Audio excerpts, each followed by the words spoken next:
श्री कृष्ण कहते हैं कि अगर कोई भक्त चुपचाप मेरी बातें सुन रहा है, तो याद रखो, उसके उस मौन और भरोसे का जवाब मैं खुद देता हूं।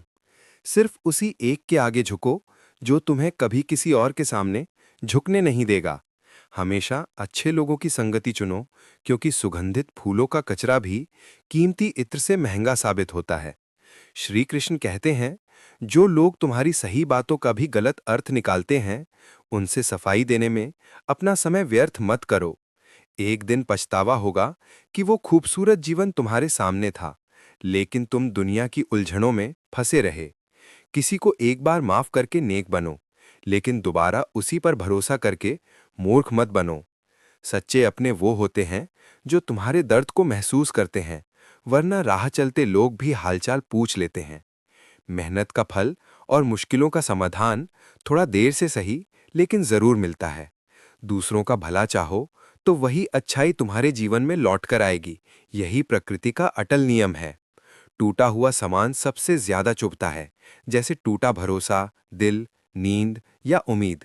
इच्छाएं पूरी ना हो तो गुस्सा बढ़ता है, और पूरी हो तो लालच। इसलिए हर हाल में धैर्य रखना सबसे उत्तम है। मदद लेने तो सब आते हैं, लेकिन जब तुम्हें जरूरत पड़ती है तो कोई सहारा नहीं मिलता। श्री कृष्ण कहते हैं, अच्छे कर्म करो और भूल जाओ, वक्त आने पर वो फल जरूर देंगे। खून की धारा तेज होती है, लेकिन वो पेड़ को नहीं काटती। कुल्हाड़ी मजबूत होती है, पर बाल नहीं काटती। उसी तरह इंसान अपनी काबिलियत से श्रेष्ठ बनता है।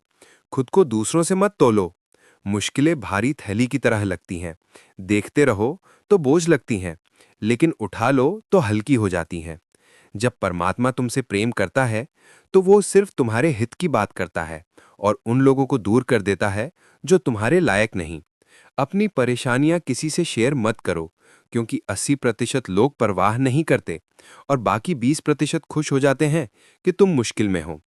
अगर कोई तुम्हारी कीमत ना समझे तो उदास मत होना। कबाड़ी को हीरे की पहचान कहाँ होती है। मौन और मुस्कान दो शानदार हथियार हैं। मौन समस्याओं को सुलझाता है, मुस्कान उनसे बचाता है। कोई इंसान यूं ही नहीं बदलता। जीवन की कुछ घटनाएं उसे मजबूर कर देती हैं। जिंदगी एक बार मिलती है, ये गलत है। मौत एक बार मिलती है, जिंदगी तो रोज मिलती है। श्री कृष्ण कहते हैं, बुराई करने वालों को करने दो। ऐसी छोटी बातें छोटे लोग ही करते हैं।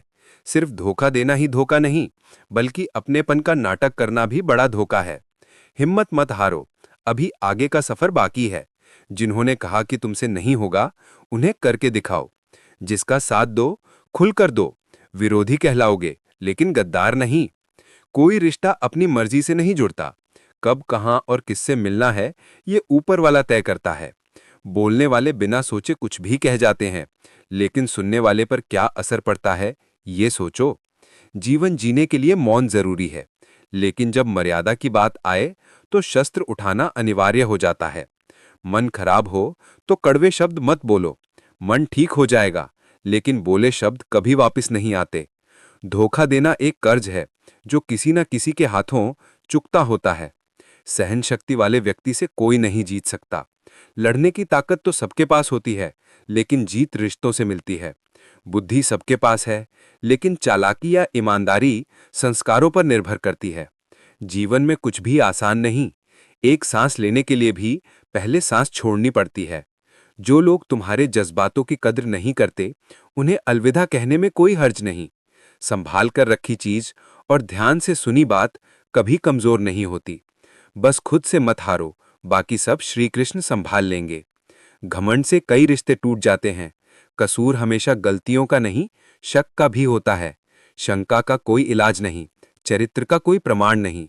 मौन से बेहतर कोई साधना नहीं, शब्द से तेज कोई हथियार नहीं। हर करीबी को अपने राज मत बताओ। आज साथी हैं, कल विरोधी हो सकते हैं। जिसने मन को काबू कर लिया, उसकी सफलता को भगवान भी नहीं रोक सकता। दिल से जो दिया जा सकता है, वो हाथों से नहीं। मन से जो कहा जा सकता है, वो शब्दों से नहीं। जिन्होंने समय पर साथ दिया, उनकी कद्र समय से ज्यादा करो। श्री कृष्ण कहते हैं, जो अच्छे विचार और संस्कारों को थाम लेता है, उसे माला जपने की जरूरत नहीं पड़ती। वक्त जब न्याय करता है, तो गवाहों की जरूरत नहीं। माफी मांगने वाले हमेशा गलत नहीं होते। कुछ लोग रिश्ते बचाने के लिए झुक जाते हैं। अर्जुन ने 10 लाख सैनिकों को छोड़कर श्री कृष्ण को चुना। ये भरोसे का बेहतरीन उदाहरण है। लेकिन भरोसे में सावधानी रखो, क्योंकि कभी दांत जीभ को भी काट लेते हैं। उपवास सिर्फ अन्न का क्यों, लालच, क्रोध और गंदे विचारों का भी करो। उन बातों पर ध्यान मत दो जो तुम्हारी पीठ पीछे होती हैं। इसका मतलब तुम उनसे 2 कदम आगे हो। लोग जरा सी बात पर छोड़ जाते हैं, लेकिन श्री कृष्ण जरा सी प्रार्थना पर हाथ थाम लेते हैं। दरिया बनकर डुबाने से बेहतर जरिया बनकर बचाओ। ईश्वर के प्रेम में डूबने का सुख संसार की हंसी से कहीं बड़ा है। आगे बढ़ने वाला कभी गिराता नहीं और गिराने वाला कभी आगे नहीं बढ़ता। बोलने से पहले सोचो, क्योंकि बोला हुआ पछतावे से नहीं लौटता। जीवन में तरक्की चाहिए तो बड़ा सोचो, क्योंकि ज्यादातर बातें मनोबल गिराने वाली होती हैं। अगर कोई दुश्मन नहीं तो मतलब तुम वहां चुप रहे जहां बोलना जरूरी था। प्रेम जरूरत पूरी करने के लिए नहीं, बल्कि सुख दुख में साथ देने और भावनाओं को समझने के लिए होता है। कुछ कमी का एहसास ही है, वरना गंगा पर इतनी भीड़ ना होती। श्री कृष्ण कहते हैं, वक्त की मार से गुजर रहे हो तो डरो मत, तुम निखर रहे हो। सुकून चाहिए तो लोगों की बातों को दिल से लगाना छोड़ दो। जिंदगी आगे बढ़ने का नाम है, रुकने का नहीं। परेशानी में सलाह मांगो तो साथ भी दो, क्योंकि सलाह गलत हो सकती है, लेकिन साथ कभी नहीं। अगर कोई मांगे तो दे दो, क्योंकि भगवान ने तुम्हें देने वाला बनाया है, मांगने वाले नहीं। सच है कि इंसान का व्यक्तित्व अपनों की ठोकरों से ही निखरता है। श्री कृष्ण कहते हैं, हर जिंदगी में मुश्किलें हैं, लेकिन अपनी मुश्किल को सबसे बड़ी समझना गलत है। कुछ कहते हैं औरत का कोई घर नहीं, लेकिन सच ये है कि औरत के बिना घर ही नहीं। सही दिशा और समय का ज्ञान ना हो तो उगता सूरज भी डूबता लगता है। गिरगिट माहौल से रंग बदलता है, इंसान हालात से। दुनिया का सबसे सौभाग्यशाली वो है जिसके पास भजन के साथ भोग, नींद के साथ बिस्तर और धन के साथ धर्म है। उससे दूर रहो जिसे अपनी गलती का एहसास ना हो। दोस्तों, ये थे भगवान श्री कृष्ण के अमूल्य विचार। अगर आपको पसंद आए तो वीडियो को लाइक करें और चैनल को सब्सक्राइब कर लें। ऐसे ही प्रेरणादायक कंटेंट के लिए बने रहिए। धन्यवाद।